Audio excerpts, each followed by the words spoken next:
Hello and welcome to my review on the Fuji X30. I'm a wedding photographer and I get asked quite a bit what camera I recommend, what camera I use. First of all, I want to start by just saying sorry about the quality of the video of this video, but I'm using one of the old Fujis to do the video, and the quality of the video unfortunately is not brilliant, so sorry for that. But during my weddings and whatnot, during my weddings, portraits, family photographs, I use a Nikon camera, which is great. It does a fantastic job, really good quality. Nikon D750, and I've got a Nikon D610, really good cameras, does the job brilliantly, but they're very big, bulky cameras. And not the sort of camera you want to take out to go out for the day, to do a video, to do photographs with your family, visiting places, days out. You just don't need a camera that big, and it's too expensive, too heavy, too cumbersome to carry around. I see people all the time carrying these huge big cameras around, digital SLRs hanging around the neck, huge things, very heavy, and it's just not needed really for doing full day shots, unless you're some kind of enthusiast, fair enough. But if you just want to capture photographs of your family and your friends and your day out, wherever you go, you don't need a big expensive digital SLR. Cost me thousands. For that reason, I've got the Fuji X30. This is what I use when I go out with the family. Brilliant camera, really good camera. I'm not going to go into all the details of what it can do and all the tech specs and whatnot. You can find it online if you search for it. There's loads of reviews and such, really good reviews and specifications of the camera. But basically, it's a very compact camera, very small. I have this strap I put on myself from the case here, which is like a flip case. I leave that on normally when it's stored. That just kind of clips on like that, and then when I'm going off with the video, take that off and have the camera just around me shoulder like that. So it just hangs at your waist, and it's there ready. Swing round and off I go. Produces really good photographs. It's a 12 megapixel camera, about £250 cost you, so it's not a fortune. It's not dead cheap, but it's not a fortune. It's certainly not thousands like a digital SLR. It's a good camera, really good camera. I used to have an Olympus pen, EP1, good camera, really good camera, good quality, lovely camera, very retro looking camera. But one of the things I didn't like about it, well, two things I didn't like about it. One was it didn't have a viewfinder. You had to compose all your photographs on the screen on the back. You can compose your photographs on this camera on the back on the screen if you want to, but it also has a viewfinder, an electronic viewfinder, an EVF. So basically, what you'd see on the screen can also be put into the viewfinder. So it just makes it a bit more easy to use. You're taking a picture of a castle or whatnot. You're not going take the picture. You can put up the eye and take a picture properly. And it's good. It's a good viewfinder, really good. But also another feature that I like about this camera, which the Olympus wasn't too good at, is close photography, macro photography. This camera I do use during professional work as well, during my wedding photography, for doing shots of the rings and also shots of details on tables. My wife does quite a few photographs for us of favours, wedding favours on the tables, the way the tables are laid out, some little trinkets, nice cutlery, anything like that, and that looks important to the bride and groom, and that they've taken time to choose for their wedding. We like to record for them because we find it's important. It's important that they have a record of every detail from their wedding. So this gets used quite a lot in bits like that. So I might be off taking pictures of the bride and groom, taking photographs of them cutting a cake, for example, that kind of thing. While my wife will be taking pictures at the same time of all the little details in the room. It's a good camera for that. It's really good. I'll post some shots up on the video and we'll show you what it can do for the close-up details.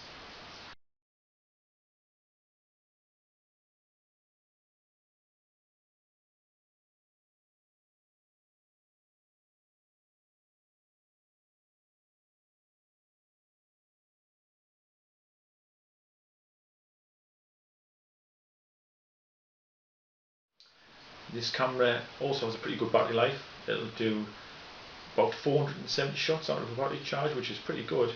And you can also obviously buy additional batteries if you wanted to, but I do have an additional battery, but I don't think I've ever used it. I always just use the one. It seems to last well. It seems to do the job really good. Some features on this are really good. I like the control ring here. It's got a little control ring at the front here, and you can set that to whatever you want. You can set that to do what best sort of suits you. You turn the camera on by clicking that like that. I turn the camera on, and then, for example, back to this control ring. I've got this set myself so I can change the film simulation modes. But you can change it where you can have an ISO or whatever, but I think it's great for the film simulation modes. So I can say, well, I want to turn that from normal colour to to black and white, to sepia, classic chrome.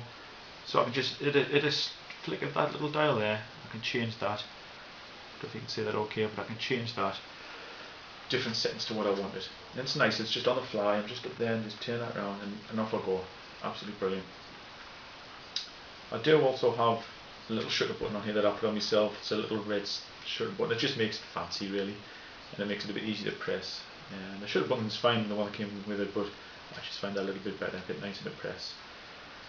The lens on this is an f2 to f2.8. f2 at 28mm and it's 112mm, so when it's basically zoomed right out like so, it's at f2.8. That means basically it can capture more light. It's what you call like a fast lens, if you like. So, and it's when you get an f2 lens on a digital SLR, you pay a lot of money for it, because basically in low light you can use it.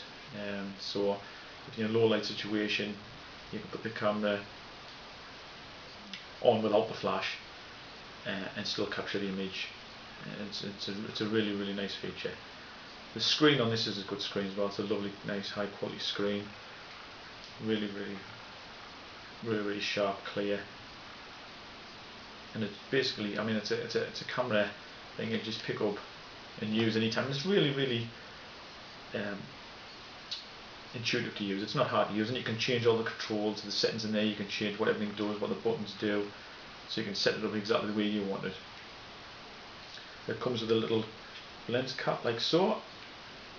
Some of the reviews said that they're not keen on the lens cap, and I've read people comments when they said they don't like this lens cap and bought different types of lens caps.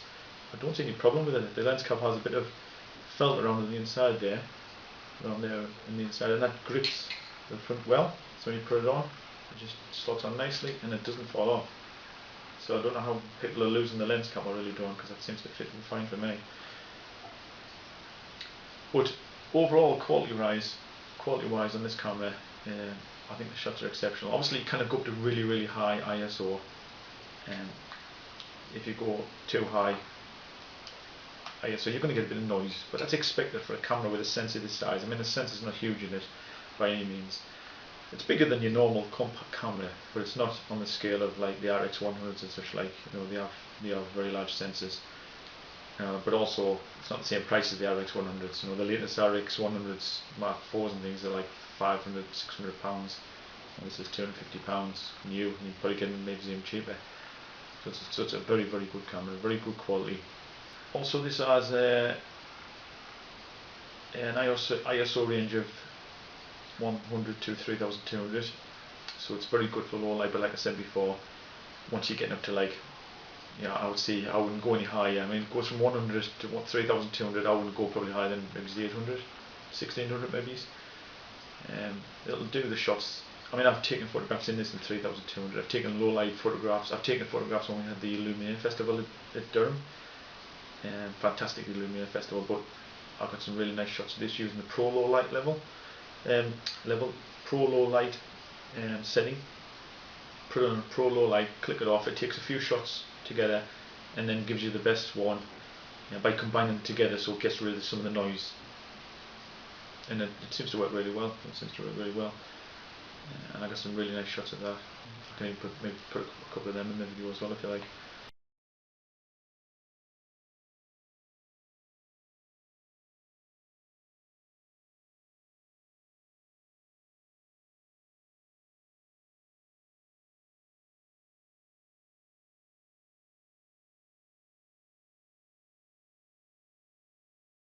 and I'd certainly recommend it to anybody who's looking to get a nice little compact to use with the family. Don't get a big digital SLR for doing your photographs of your family and out for the day and trips and holiday photographs. Get yourself a nice little camera like the Fuji, it'll serve you well. And there's the Fuji X30 you can get as well, which is the next model down. Really good camera as well, really extremely good quality camera, nothing wrong with that. And that's even cheaper still. You probably pick one up dead cheap on somewhere such as eBay, something like that. You probably pick one up very cheap. But on the whole, good camera, recommended to anybody. Go out and buy one. Thanks for watching this video. Okay, I might do a few more videos if people want us to. I'll do some more reviews of new photography equipment. Okay, thank you for watching. This is John Young from John Young's Photography. Thank you and bye bye.